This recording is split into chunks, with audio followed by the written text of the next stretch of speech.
y'all gonna head to the door. But I have asked the officers back there to lock you guys in for the full meeting, so I wanted you guys to know what's really going on today.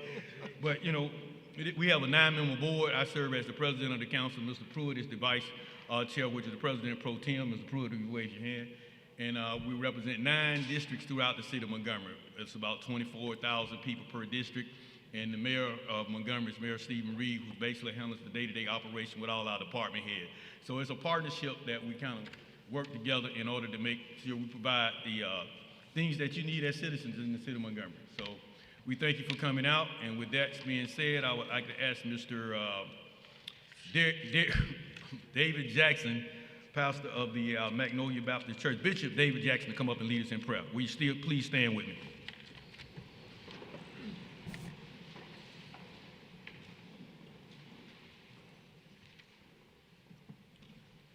Bow our heads and shut our eyes as we pray. Eternal God, our Father, God of the heavens and the earth, we thank you tonight. We come in gratitude for this opportunity. We ask tonight that you would lead those that are in authority. Give them and us the spirit to keep our minds stayed on thee, for your word declares that if we'll keep our minds stayed on thee, you and you alone will keep us in perfect peace. Bless these that have come tonight. Help them to know that obedience is indeed better than sacrifice. We thank you for this and these and other things we do ask in thine darling Son, Jesus' name, and in whose name we pray. And those that agree said amen. Amen. Thank you, Mr. Jackson. Please join me in the pledge. I pledge allegiance to the flag of the United States of America and to the republic for which it stands, one nation, under God, indivisible, with liberty and justice for all.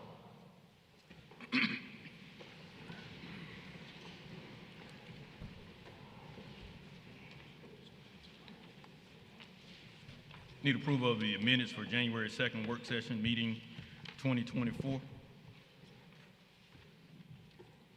So moved. All in favor, please raise your hand. 8 with District 3 abstaining. Approval of the January. Motion to adopt. Approval of January 2nd, 22 regular council meeting minutes. Need a motion? Motion to adopt. All in favor, please raise your hand. 8 with District 3 abstaining. All right, Mr. Mayor, you up? Thank you.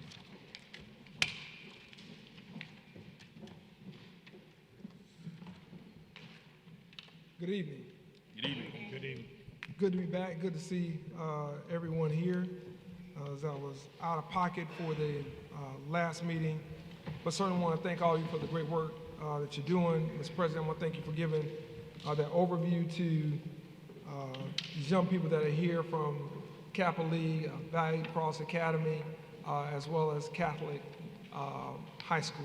I think it's great that they get a chance to see city government in action and get a chance to get an up close and personal look at civics and how it really, really works. And so we're grateful for them and really excited about all the accomplishments that they have accumulated, and that's why they're here today.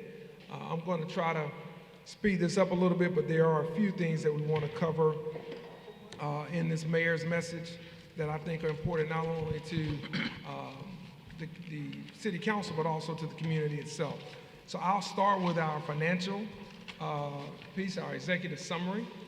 I want to talk first about our sales and use tax revenue. It was up slightly over 6% compared to December of the previous year. Some checks that should have been received by the city in December were not received, and so research has shown that checks had not cleared the bank and would have had to be resubmitted.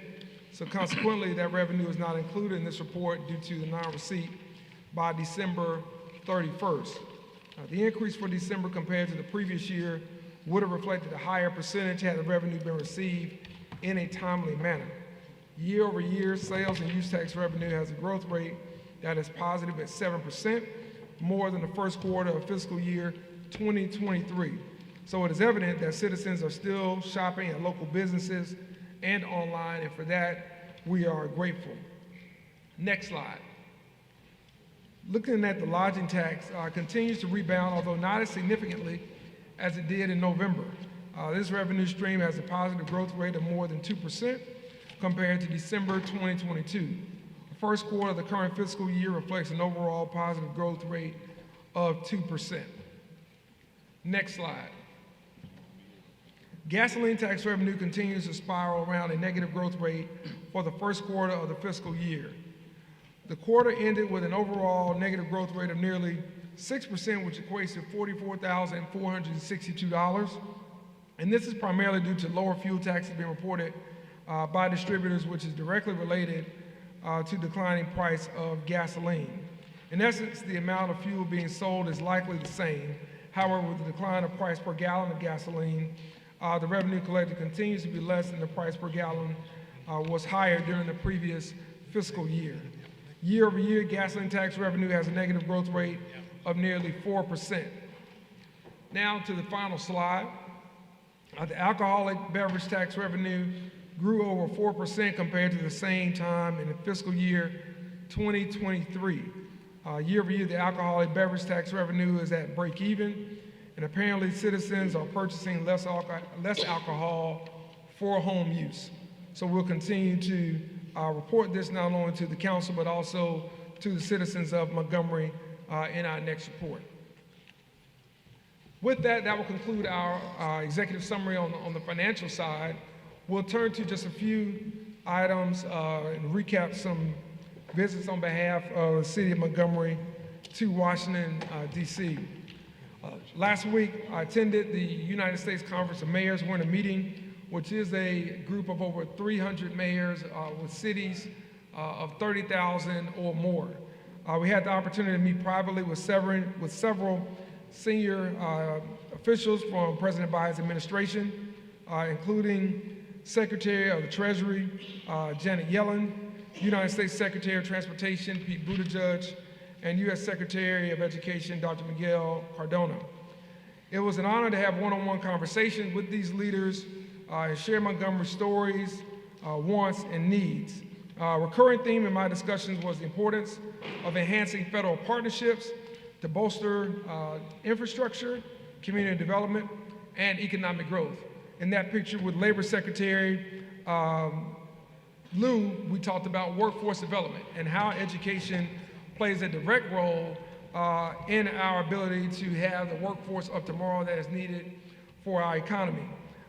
We explored ways to attract new businesses and jobs to Montgomery. While meeting with U.S. Secretary of the Treasury Janet Yellen, we discussed the local impact of the Inflation Reduction Act of 2022 and the need for more investment in water, sewer, and broadband infrastructure. We also discussed underserved communities' challenges, such as a lack of affordable housing and access to quality health care. Secretary Yellen mentioned that Montgomery might be a good fit for a peer-to-peer program with other cities to show how we can leverage the relationship between the United States Treasury and our community, in particular as it relates to economic opportunities for lending and growth of our entrepreneurs and small businesses. She is developing a program to pair cities with similar challenges as well as successful solutions.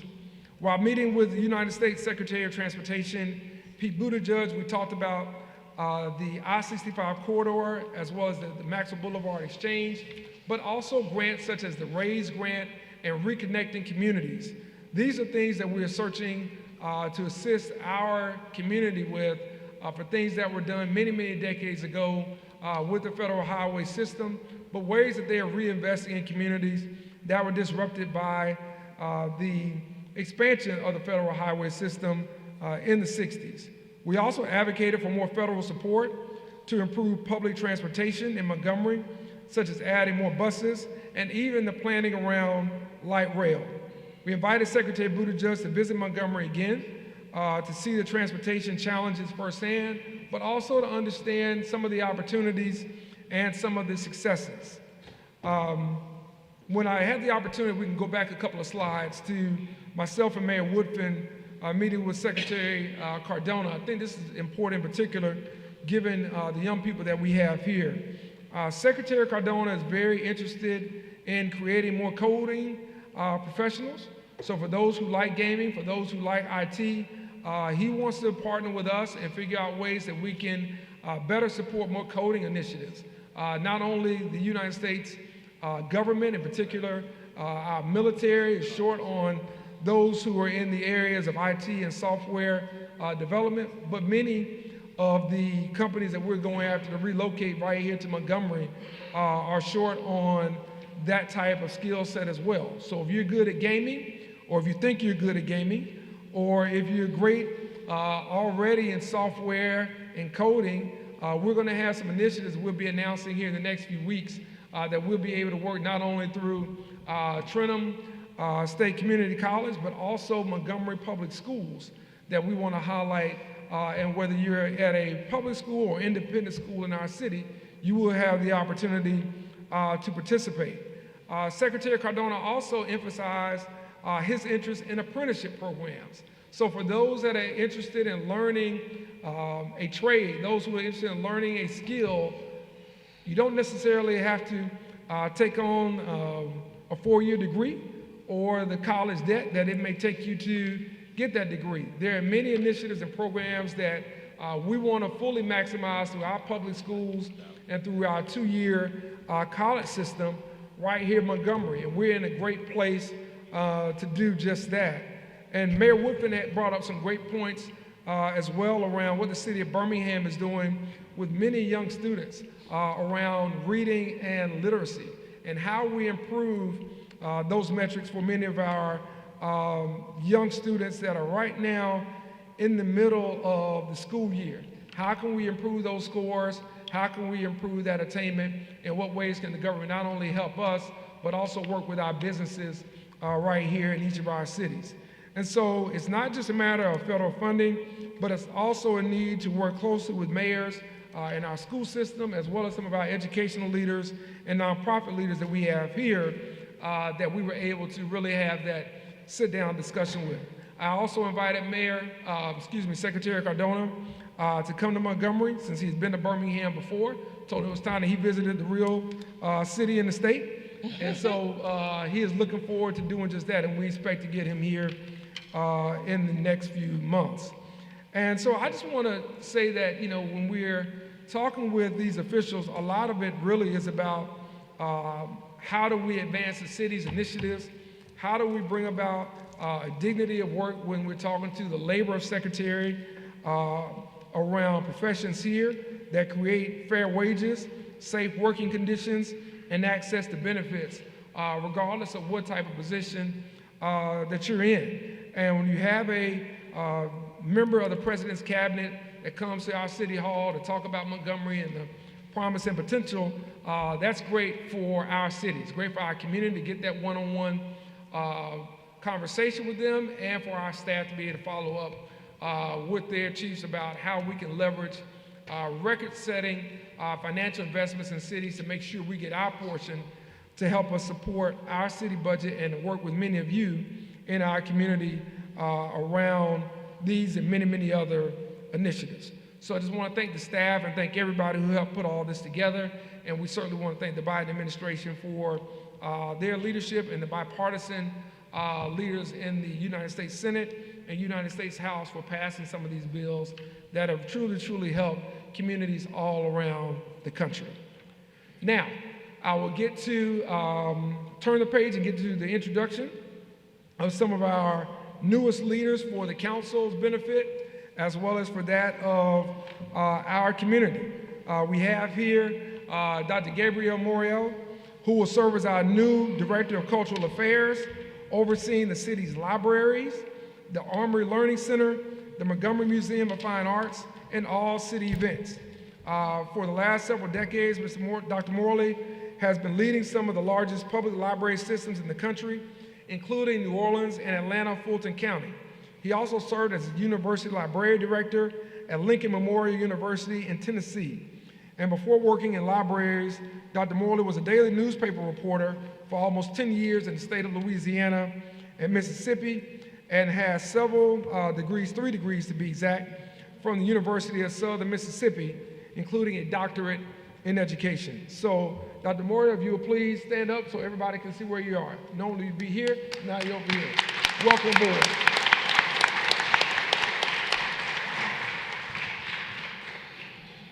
Mrs. Kim Davis will also be serving as our new Assistant Parks and Recreation Director. Before becoming the Assistant Director, Ms. Davis has worked with the City of Montgomery for more than 20 years. Ms. Davis progressed through the department ranks, starting as a recreation aide and moving to her most recent position as Recreation Superintendent. Mrs. Davis is a graduate of the best high school in this city, and that is Jeff Davis High School. Go Vols! Oh, goodness. She earned a bachelor's in business management from the University of Alabama and her MBA from Troy University, in addition to working for the city. That's pretty good too, but it started out at JD. Yeah. Don't forget that, Ms. Davis. She is also happily married to Lee Davis Jr., and they're the proud parents of 3 wonderful children. So I'm going to ask Ms. Davis if she will please stand as well. Thank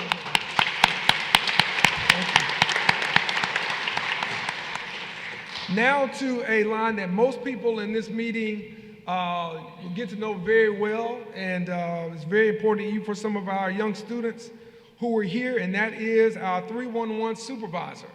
Mrs. Richardson is a Clark County native who graduated from Alabama State University with a bachelor's degree in criminal justice. Mrs. Richardson has been employed by the City of Montgomery for over 15 years, first as a security officer at the Montgomery Museum of Fine Arts, until becoming a customer service representative with Montgomery 311 in 2010. With over 14 years of experience, Ms. Richardson was promoted to 311 supervisor in December of 2023. I'm going to ask Ms. Carmen Richardson to please stand.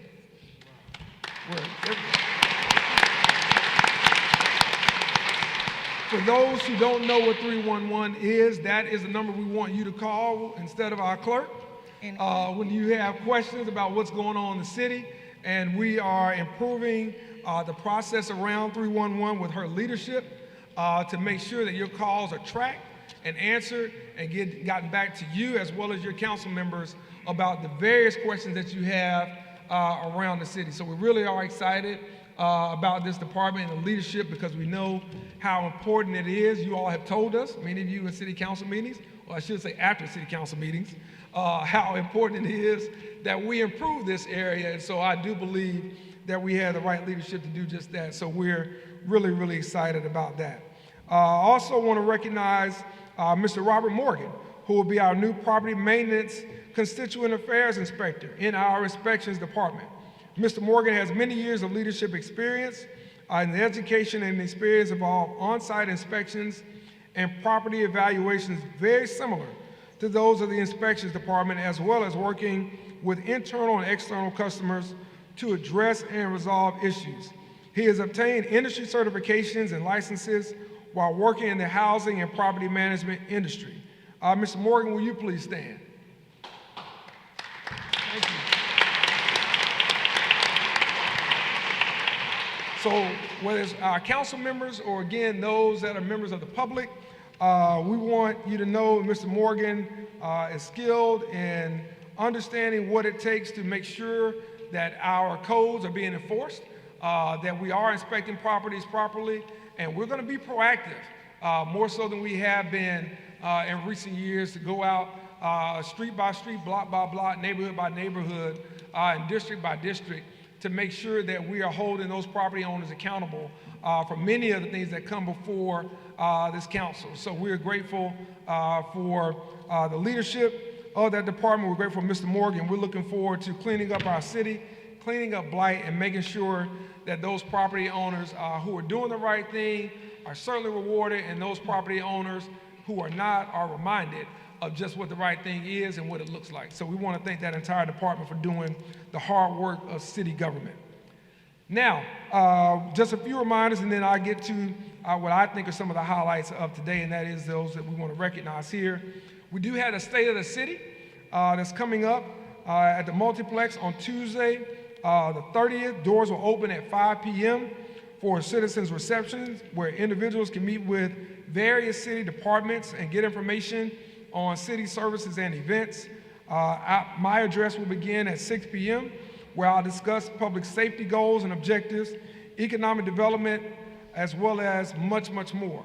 The event will be live streamed on the City of Montgomery's Facebook and YouTube pages for those who cannot come out in public, but we do encourage each and every person to tune in just to the state of the city and where we are right now, and more importantly, where we plan to go in 2024. Upcoming events, very quickly, the Montgomery Museum of Fine Arts will have an opening reception this Thursday at 5:30 p.m., concluding at 7 p.m. The Montgomery Museum of Fine Arts will host an opening reception for 3 new exhibitions: A Beautiful Mess, Weavers and Knotters of the Vanguard, Unsettled, The Landscape in American Art, and a student-inspired exhibition, Tied Together. Arts activities, a photo booth, and a local artist meet and greet will also be there. An open bar with light hors d'oeuvres will be available as well. We also want to commend those who've been a part of this next item, and that is the planetarium reopening. The Montgomery Planetarium is reopening on this Saturday, January 27th, from 10 a.m. to 3 p.m. The planetarium is located at Oak Park. The event will feature a meet and greet and tour of the facility beginning at 10 a.m. There will also be several opportunities to view the new shows playing at the facility throughout the day. Additionally, the Montgomery Zoo will have an education ambassador visiting from 11 a.m. to 1 p.m. I do want to make note that the planetarium is a priority for the city of Montgomery. We've been talking about that with former President Charlie Jenwright, as well as current President C.C. Calhoun with the council. This reopening does not change our view of what is needed long-term regarding the planetarium being built. We are currently going through a phase of where might the locations be. We all have some ideas about that, but we know that long-term we need, and we will be coming before this council and before the public to seek funding for a new planetarium that really meets the standard of today, so that we can make sure that we continue to attract not only these students that are here, but visitors from around the city, region, the state, and beyond. And so the reopening of the planetarium is something that we feel is very important as we continue to plan for a new planetarium moving forward, and those plans continue to be underway. So I just want to stress that, because I know there were questions that were asked by the public around that issue. Also, regarding the Montgomery City County Public Library, there will be Voices in Black History Month contest. This program is open to students, not only those that are here tonight, but throughout Montgomery County, from the grades of K through 12, including those who are homeschooled. The library will host a performance showcase and art exhibition on Tuesday, February 20th at 5:30 p.m. Now, as I get close to concluding, we do have 2 proclamations we'd like to present at this time. January, we're going to skip one, come back to, we're going to say the best for last. January is Human Trafficking Month, very, very important. And I'm proud to present a proclamation recognizing this in the month of January from the city of Montgomery. Human trafficking is a heinous crime that exploits and victimizes the most vulnerable members of our society. This proclamation reaffirms our commitment to raising awareness, not only through our men and women in blue, but also throughout the community, to prevent trafficking and supporting victims. It also serves as a reminder that we must remain vigilant in our fight against this crime and pay attention and be aware of things that are happening on our streets, in our neighborhoods, all around this city. Addressing human trafficking requires a collective effort involving local, state, and federal agencies, as well as nonprofit organizations and community groups. We are stronger together, and by working in partnership, we can create a comprehensive response to this complex issue. I applaud the ongoing efforts of our law enforcement agencies, victim service providers, and community organizations in their tireless work to combat human trafficking. Here with us tonight are members of the Children's Aid Society of Alabama's Child Trafficking Solutions Project. And as I call your name, you will please come up to the front so we can take a picture with the City Council as we present a proclamation to all of you. Katie Beth McCarthy, Alabama Anti-Human Trafficking Alliance. Tay Knight and Catherine Watts, Family Sunshine Center. Valtoria Jackson, St. Peter AME Church. Alan Mathis, One Place Family Justice Center. Tony Garrett, Central Alabama Crime Stoppers. And Lynn Bias, Alabama Network of Children's Advocacy Centers. Now I will hand it over to Ms. Melissa Morrell, who is also the Assistant Director of the Child Trafficking Solutions Project, to share more about this month. She wants to take that microphone. Thank you, Mayor Reed. Thank you, Council, for having us tonight. I just want to say that the city of Montgomery is one of over 50 cities and counties throughout the state that has passed this type of proclamation, and we're really proud to have that number of cities and counties involved this year. It's a super important issue, as you've said, Mayor. We want to thank the council on behalf of the Governor's Alabama Anti-Human Trafficking Task Force, the Child Trafficking Solutions Project, the Family Sunshine Center, Crime Stoppers, a number of other local organizations that are here. We know this is an issue that exists in our community, but we don't always recognize it, right? We are seeing cases of trafficking, sex trafficking and labor trafficking in the city of Montgomery, in the state of Alabama. We tend to think that this is a global problem or a problem that happens in big cities, in Atlanta, in New York, in Miami. It's not true. That is happening here. We have the 85 corridor that comes through Montgomery. We are a transportation corridor for trafficking victims. So it's extremely important that we work together as nonprofit organizations, like the mayor said, with the law enforcement, with the DA's office, with council members, with members of the public, to learn how to protect our children, learn how to protect our adults, and learn how to recognize and rethink the cases that we're seeing with human trafficking. So thank you so much for having us tonight. I know that Tay Knight, if it's okay for her to say just a few words really quick on behalf of the victim services providers, I'd love for her to speak. Thank you. Thank you, Mayor Reed and council members. Just real quickly, again, Tay Knight with the Family Sunshine Center. We provide services to victims and survivors. And we are seeing all sorts of demographics when it comes to this crime. Very much like we do with domestic violence and sexual assault.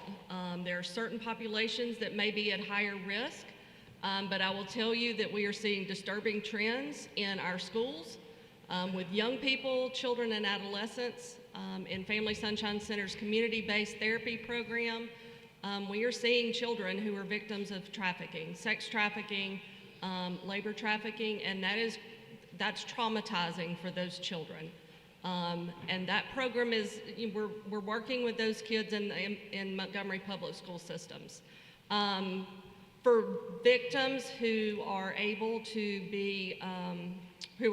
come forward and seek services, either through working with law enforcement or street outreach advocates, we have crisis response and intervention services. We have an emergency shelter. So we're providing residential services for those survivors as well as counseling.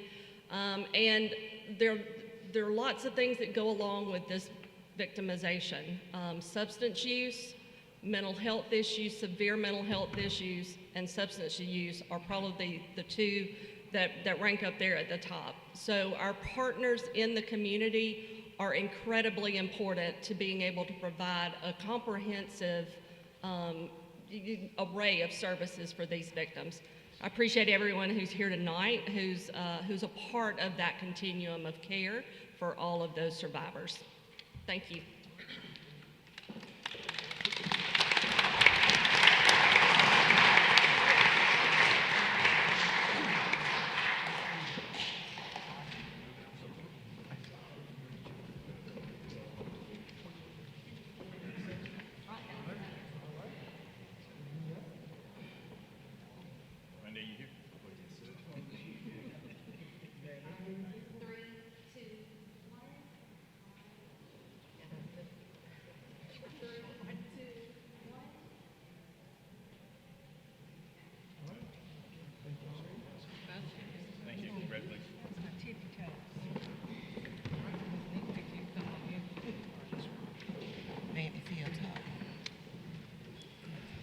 All right, now we'll get to the fun part here to close us out.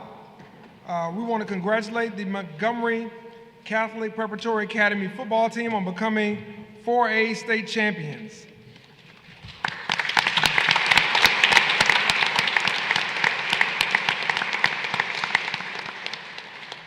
This historic triumph marks the first football championship in the school's 150-year history. Montgomery Catholic football team is led by head coach Kirk Johnson and athletic director Daniel Veras. The team's outstanding performance resulted in a perfect 15-0 record, showcasing their dominance throughout the season. Some other great season highlights: Montgomery Catholic football team outscored opponents 614 to 73. The defense allowed 4.9 points per game. I know soccer teams that allow more than that, including 9 shutouts, while the offense averaged 40.9 points per game. Outstanding. We are proud to recognize the coaches and students who contributed to this achievement. And as I call each group, we ask that you come to the front for a photo op with the City Council and myself. And we will start just kind of to break this out a little bit because there's a lot of them here. We'll start with the coaches, and we're going to ask the defense to come up with the coaches as well. We'll start with the defense as well as the coaches.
All right, coaches, we're going to ask y'all to hang out with us, and we're going to call the offense up as well.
Good, that's great. Great job.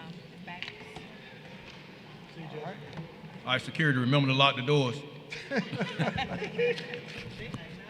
Yeah, we want to say congratulations to these young men on not only their performance on the field, but off the field as well. Let's give them another round of applause.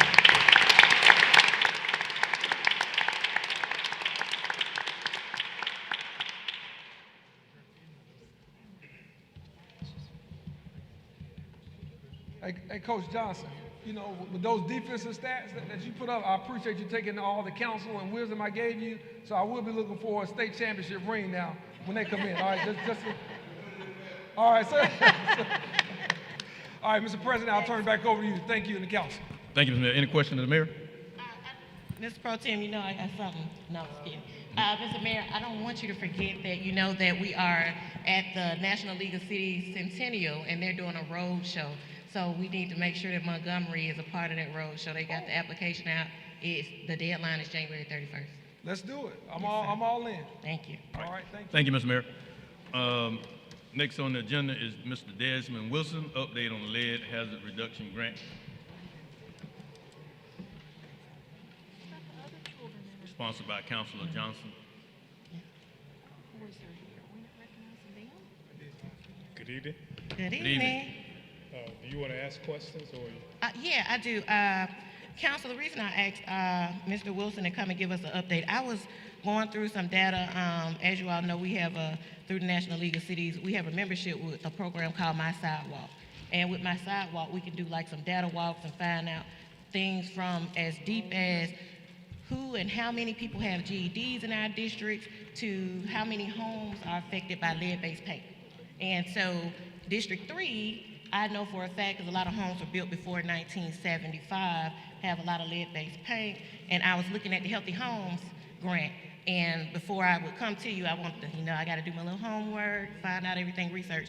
But I found out that we had, not just District 3 was affected by lead-based paint, but about a little more than 70% of the city. And so we looked, because I had one of the consultants from My Sidewalk with me, and we looked and they said, well, maybe your city already applied for the grant.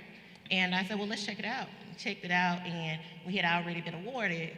And so I wanted to know from you, because had I not did that research, I wouldn't have known.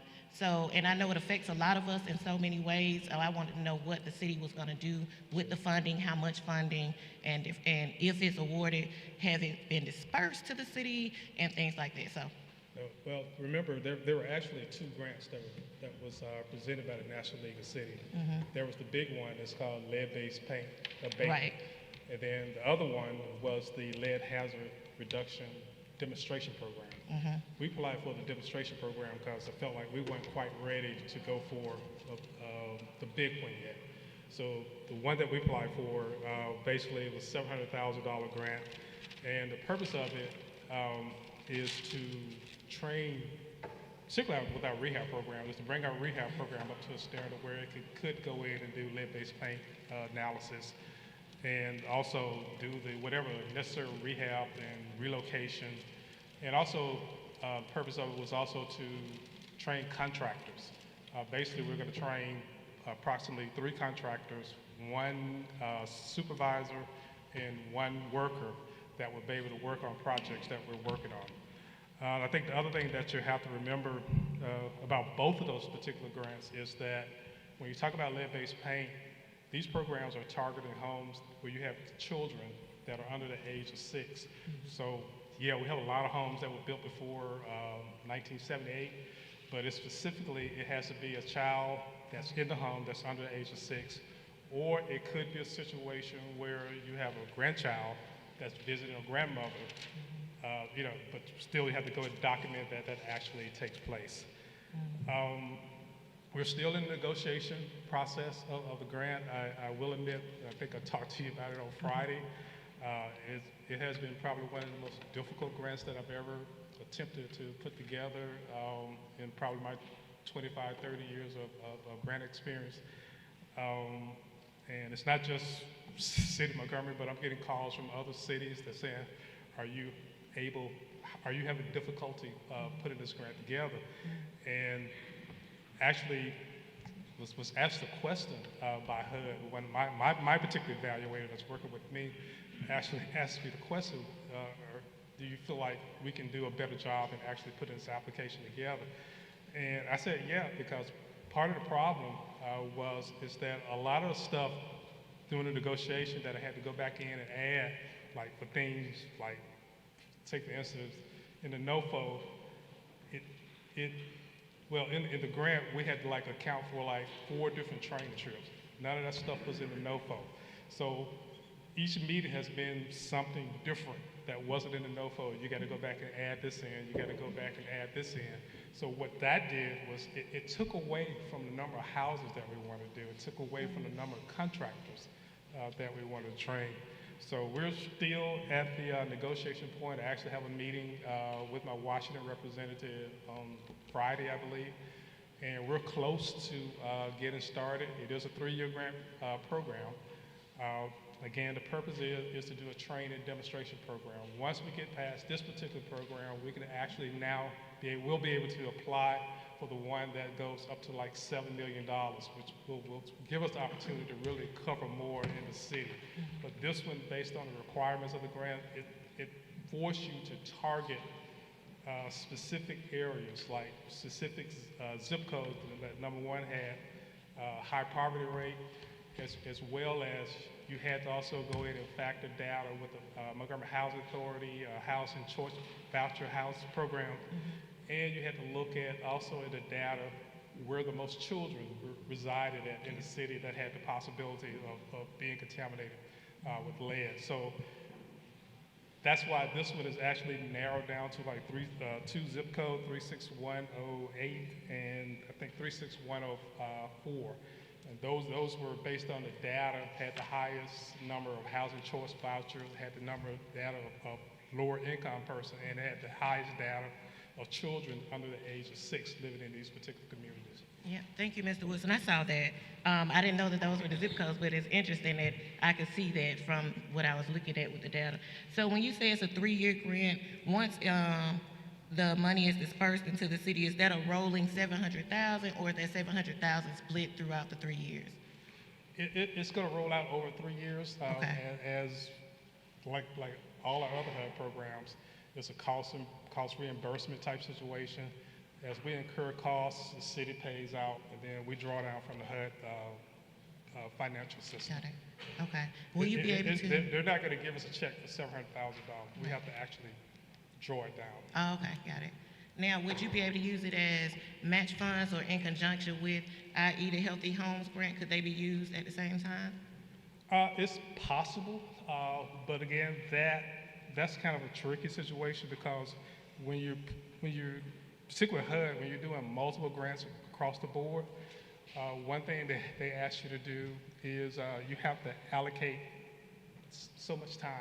So you can't allocate 100% time on this grant and then go apply for another HUD grant and allocate 100% on that time. So you have to spread it out across the board.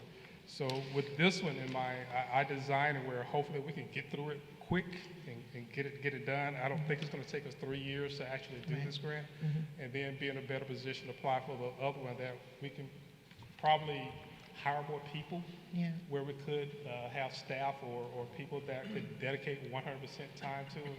But that's the difficult when you take it on more than one HUD grant. Their rule is that there's no way possible that you can spend 100% time on each one of these grants. So you actually have to detail that out in your time sheet and record keeping. Okay, thank you so much. Thank you, Mr. Wilson. Next, we will have Mr. Jerry Morris, Director of Kappa Alpha Psi Guide Right Program, and his team come forward, sponsored by Councillor Riley.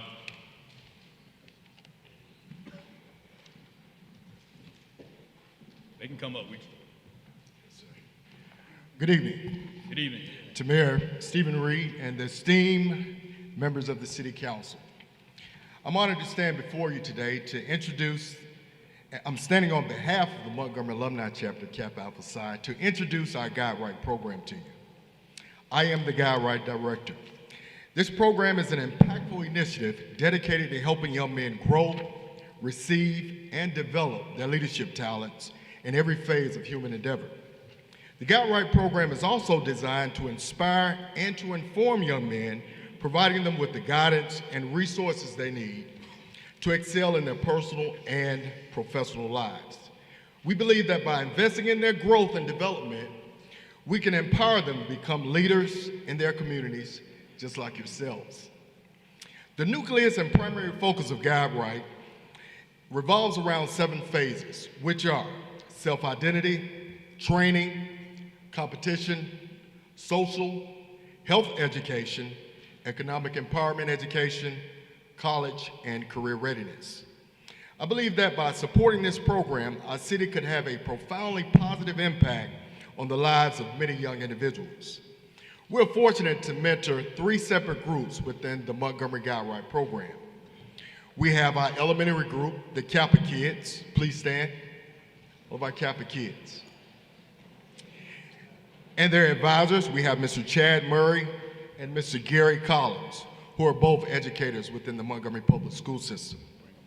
We also have our middle school group, which are our Kappa Knights. Kappa Knights, please stand. And their advisors, we have Mr. Joseph Dean in his absence. We also have Mr. Ken Davis. He's the financial representative for EIAT Wealth Management. And we have our high school group, the Kappa Leaguers, along with their advisor, Mr. Gene Moore. He's a program analyst too for the Department of Transportation. We have Mr. Cedric Wright. He's an IPO specialist. We have Mr. Stanley Felder, who's a senior business analyst for the state of Alabama. And we have Mr. Ja'Cory Calloway in his absence. He's the manager for the National Leadership and Success Organization. We also have several of our Kappa brothers here with us. If you guys will, please stand where you are. Now, as well as parents who are very supportive. We could not do any of this without the support of our parents. So parents, please raise your hand where you are.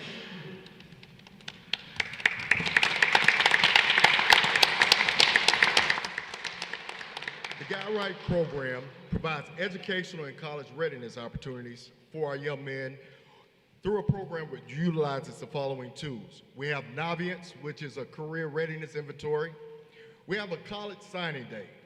We have a virtual college tour, and hopefully, with help from your resourceful assistants, we'll be able to provide in-person college tours. We have iGrad, which is a financial literacy component, as well as virtual college conversations. You know, it's been a very busy year for us so far within the community. We started our year off with a turkey giveaway where we donated turkeys to local senior citizens for Thanksgiving. This initiative was featured on WSFA. We also celebrated Veterans Day by providing a breakfast to show them how much we appreciated their service to America. We participated in the Turkey Day, the Christmas, the New Year's, as well as the MLK Day parades.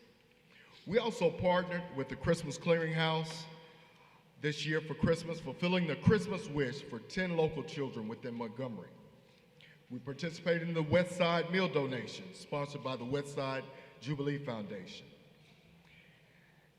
As a few of our Kappa leaders participated in the Alabama Junior Manners Leadership Institute, which was held at Auburn University, where our guides won first place in impromptu speech, as well as first place in interview skills. So as you can see, we have been extremely busy. But we're also looking forward to assisting Councilwoman Riley with the community fire alarm installations, as well as other community service opportunities. I think it's significantly important that we showcase the many positive characteristics of our youth. We also invite you to like, view, and subscribe to our YouTube channel. It's titled the Montgomery Guidewright Kappa League TV, which captures local events and activities of our young men within the Guidewright program. For more information, I please ask you to refer to our website, which is mgmguidewright.org, mgmguidewright.org. I thank you for your time and attention, and I look forward to the possibility of collaborating with you on the betterment of our community and for our youth. Thank you.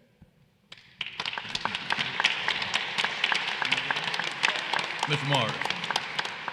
Morris, will you bring your groups up and we'll go ahead and get a photo with the council and the mayor right quick? Yes, sir. And I have a question for Mr. President. Got you. Mr. Mitchell. Mr. Morris? Yes, sir. I know you're up here for the Kappa League, but can you talk about your position with Job Corps and how important Job Corps is to the city of Montgomery? Yes, sir, I'd be glad to. As Councilman Mitchell mentioned, I am the Business Engagement Specialist for Job Corps. Job Corps, we have a motto: students enter to learn and depart to earn. It is a vocational program that services students between the ages of 16 and 25. We have presently 9 different trades. There's carpentry, electrical, material handling, distribution, carpentry, welding, which is one of the newest ones we added recently within the past 2 years. We have certified nursing assistant, clinical medical assistant, medical administration, and business and community. Well, business and community kind of ties in with our medical administration trade. Within our trades, I have work-based learning, where we give our students an opportunity to go out and work within their field. We get students from all over Alabama. Majority of our students are from Montgomery.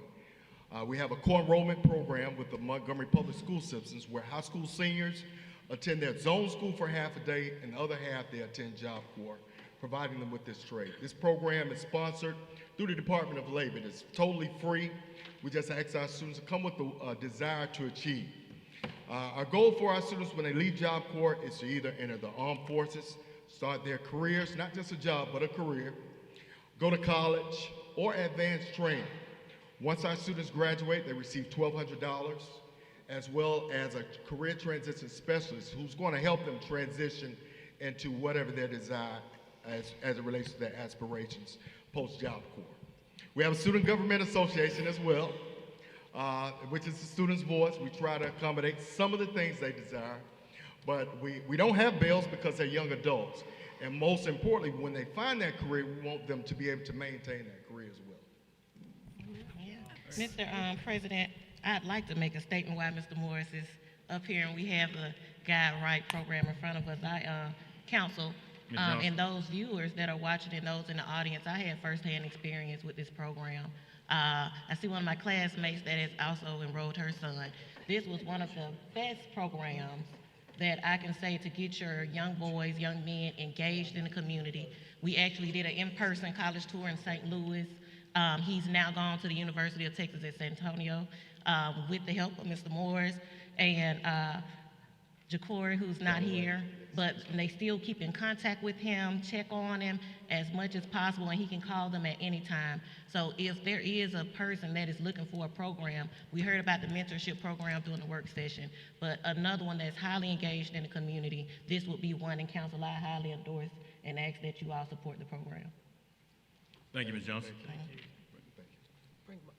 Bring your young men up so we can have a picture with them, please. Yes, ma'am. Yes, ma'am. Mr. President, Guys, come on up. Ms. Mitchell. I have one question for Ms. Blaylock.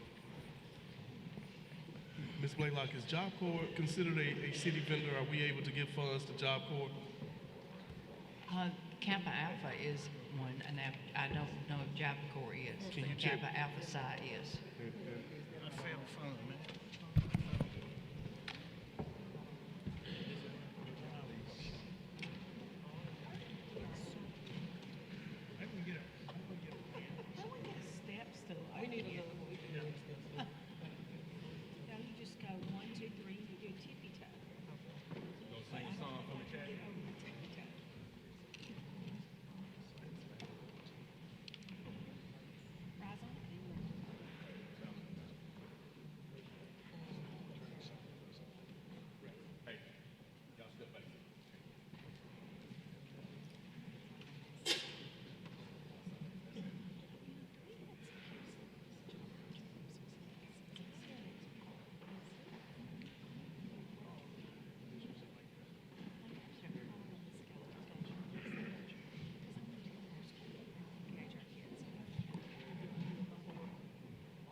No problem. Thank you so much. Good to see you again. Great job. Thank you so much. Thank you. Good to see you. Thank y'all. Thank you so much. They look sharp. Thank you. Thank you so much.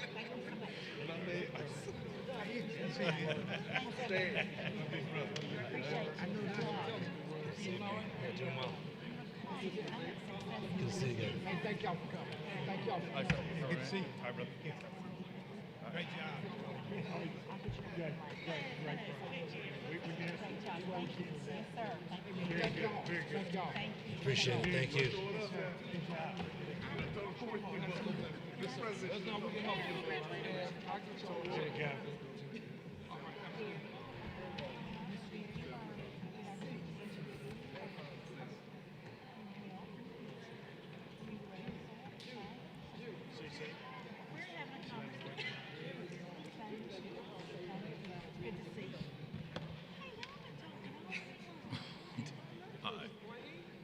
All right, any special committees to report? No.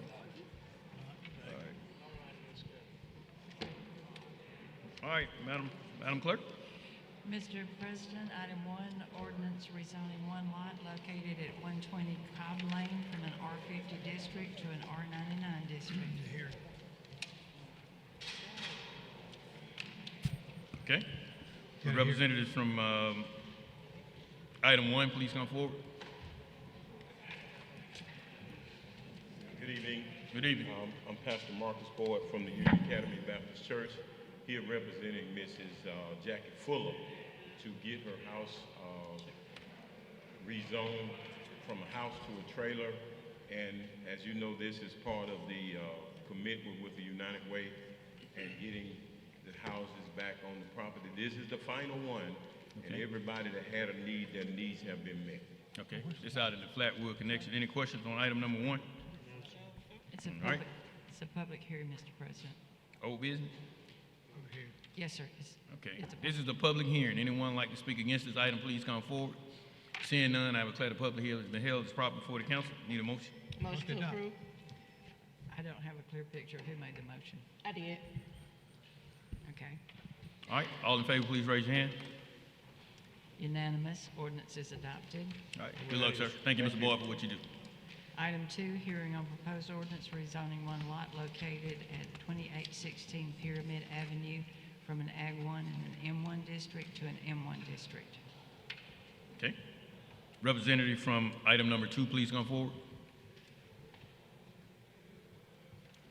Item number 2. All right, we'll carry that item over. You have to have, well, close your public hearing. All right, come on up, sir. What's this gonna do? Sorry, Mr. Calhoun. I didn't know. Your name for the record? Patrick Bozeman, 3773 Evans Drive. So you represent the property? Yes, sir. I Okay. didn't know I was supposed to speak. I'm sorry. All right, this is the public hearing. Anyone like to speak against this item, please come forward. All right, seeing none, I declare the public hearings have been held as proper before the council. Need a motion? Move to approve. All in favor, please raise your hand. Unanimous. Ordinance is adopted. Thank you. Good luck. Item 3, application for lounge retail liquor class 2 package license, doing business is On Time, 3403 Norman Bridge Road. Representative for On Time Package, please come forward. Mr. President, I just want to point out and thank the applicant who's here today for being patient going through the process. Had the opportunity to reach out to the neighborhoods over at Normandale Ridgecrest. Had an opportunity to speak to me. I know we carried this an extra week, which was a bit of a burden on you, and I appreciate your patience. Without anything further, we don't need a public comment, do we? Yeah, I think we didn't have the public hearing at the last meeting. Yes, sir. We did, Okay, yeah. all right, so I need a motion. Motion to adopt. All in favor, please raise your hand. Unanimous. Resolution is adopted. All right, good luck with your business, sir. Thank you. Thank you. Item 4, ordinance amending ordinance 55-2023, organizational chart of the city of Montgomery. All right. Got somebody gonna represent this item? Yeah. Double time. All right, any questions for Mr. Reed? Move, All right. move suspend rules. All in favor, please raise your hand. Unanimous? Move to adopt. All in favor, please raise your hand. Unanimous. Ordinance is adopted. Do great things, sir. All right, thank you. Item 5, resolution authorizing the issuance, execution, sale, and delivery of not to exceed $3 million principal amount GO note of the City of Montgomery and the payment thereof. All right. Move to suspend rules. All in favor, please raise your hand. Unanimous? Move to adopt. All in favor, please raise your hand. Unanimous?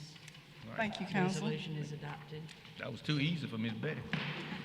Item 6, resolution to allocate up to $8.5 million in ARPA funds to ARPA and ARPA Flex compliant current and future budget items and to reallocate certain current allocations.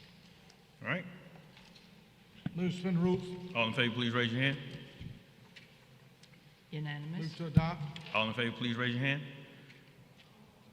Unanimous. Resolution is adopted. Item 7, resolution authorizing an agreement with AUDIT for a new road from Wasden Road to benefit Project South and Project Tide. Move to suspend rules. All in favor, please raise your hand. Unanimous? Move to adopt. All in favor, please raise your hand. Unanimous. Good luck, Resolution is adopted. Item 8, application for a special retail more than 30-day liquor license doing business as Sage Events at 547 Northeastern Boulevard. All Mr. right, President. we have Mr. Todd Patel. Todd Patel. Yeah, I think he's on there for 8. I don't know. We're on number 8. Okay, are you the owners of the property? Yes, sir. Okay. All right, this is the public hearing. Anyone like to speak against this item, please come forward. Seeing none, is proper for the council. Need a motion? Mr. President, Ms. Beard? we've talked, we've had a good conversation, so I'm ready to move forward with this. Okay. All right, need a motion? Motion Need a to suspend motion. rules. All in favor, please raise your hand. Unanimous. Motion to adopt. Somebody gonna give it? Motion to adopt. All in favor, please raise your hand. Unanimous. Resolution is adopted. Good luck with your business. Good luck, ladies. Item 9, application for retail beer and retail table wine off premises only, doing business as Metro Petro, 2905 Royal Wetumpka Road. Ms. Beard? Me? It's a That's public- not Ms. Johnson, mine. I'm sorry. It's a public hearing, Mr. President. Where we at? Number 9? Number 9, yes, sir. Wrong number? Yeah. Liquor license. Okay, I got the old agenda. I'm missing the item. Okay. Okay. All right. Number 9 is probably going to be number 8 on yours. Yes. We Okay. apologize for that. There was some mix-up on the agendas. All right, okay. Item number 9, representative for item number 9, I think that's gonna be Mr. Todd Patel. My name is Jack Patel, and applying for the new beer license only with the small grocery store at 2905 Lower Wetumpka Road, Montgomery, Alabama. Okay. This is a public hearing. Anyone like to speak against this item, please come forward. Seeing none, I declare the public hearing has been held. It's proper before the council. Need a motion? Motion to suspend the rules. All in favor, please raise your hand. Unanimous? Need a motion to adopt? Motion to adopt. All in favor, please raise your hand. I can't. Ms. Johnson, are you abstaining? She's no vote. 8, Mrs. Johnson, you're abstaining? I'm a no vote. You're a no? 8 to 1, with 1 no. The resolution is adopted. Good luck, sir. Thank you for doing business in Montgomery. Item 10, resolution reappointing Blake Markham to the Board of Adjustment. Mr. President, Ms. Beard? I make a motion to suspend the rules. All in favor, please raise your hand. Unanimous? Motion to adopt. Motion to adopt. All in favor, please raise your hand. Unanimous. Resolution is adopted. Item 11 has been withdrawn. Item 12, resolution appointing Penny Weaver to the Museum Board. Mr. President, Ms. Beard? I make a motion to suspend the rules. All in favor? On the remaining of the agenda. All in favor, please raise your hand. Unanimous. Judy? Motion to adopt? Motion to adopt. All in favor, please raise your hand. Unanimous. Resolution is adopted. Item 13, resolution reappointing Leslie Stone to the Planning Commission. Motion to, I'm need a sorry, motion? Mr. President. Brenda, did you get it, motion to suspend for the rest of the agenda? Yes, I ma'am. cannot understand. Did you get the motion to suspend the rules for the rest of the agenda? Yes, ma'am, I did. All right, move to approve. All in favor, please raise your hand. Unanimous. Resolution is adopted. Item 14, pursuant to Section 1153B1 Code of Alabama, authorization of demolition of unsafe structures at the listed locations. All right, need a motion? Move to uphold. All in favor, please raise your hand. Unanimous. Item 15, resolution declaring, authorizing, and assessing cost of abatement of public nuisances on various lots. All right, anyone in the audience like to speak with us on item number 15? All right, seeing none, need a motion? Move to adopt. You coming for item number 15? Smile, you coming? No, ma'am, no. All right, Move to adopt. all in favor, please raise your hand. Unanimous. Resolution is adopted. Mr. President, I have some contingency funds that I was unable to get up to the mayor in time for approval. Mr. Mayor, for District 2, $575 to Divas and Gents, $500 to Leadership Montgomery. Those are both vendors. For District 6, $2,000 to King's Canvas, $250 to LCD Neighborhood Association, and $2,000 to Southern League. Those are also. Ms. Blaylock, can I add to that? Who? 1,500 to Meals on Wheels? Oh, who? 1,500, To Meals on Wheels? okay. And 2,000 to MGM Runs? To what? MGM Runs, R-U-N-S? Is that a vendor? I believe so. MGM Runs, Yes.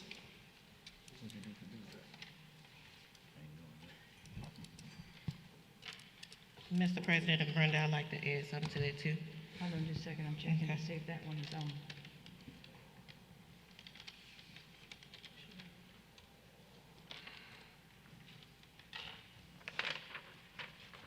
I am not seeing that on my list, Mr. Zamansky.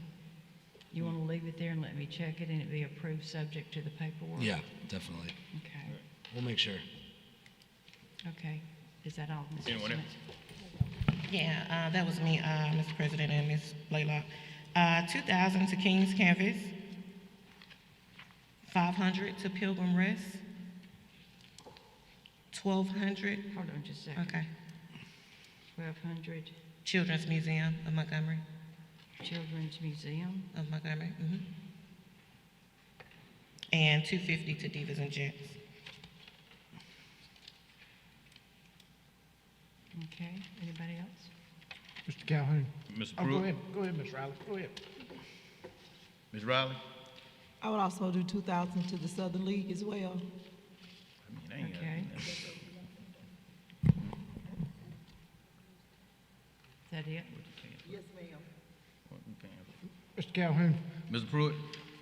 1,000 to Park Crossing Baseball, and 1,000 Wait a to, minute, right, ma'am, we will have to send it to the school. That's fine. For and 1,000 For to. baseball, you Yes, said? ma'am, Park Crossing Baseball Program, and 1,000 to Park Crossing Choir. to the school for the choir. That was who did our swearing in, the choir, and I promised him that day, and he's reminded me numerous times, so I forgot to. Okay. All right. Anyone else before I go?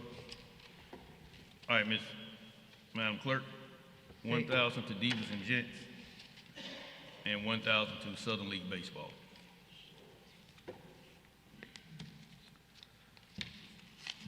Okay. Is that all? That's it. Okay. All right, need a motion? Motion to approve? All in favor? Oh, wait, you waiting on the mayor first? I'm ready to go. You okay with all this, Mr. Mayor? All right. Need a motion? Motion to approve? All in favor, please raise your hand. Unanimous. All right. What we got? All right, Ms. Blaylock, you gave me a resolution 226, 2021. Yes, sir. It is about elevated events center. A question had arisen from business license.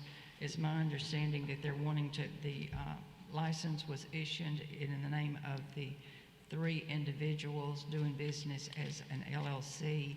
They are now wanting to remove 2 people and add 1 person. And because of the way the resolution is written, I believe they need to make a new application. Yeah, you can come up and I can explain to you what has to happen.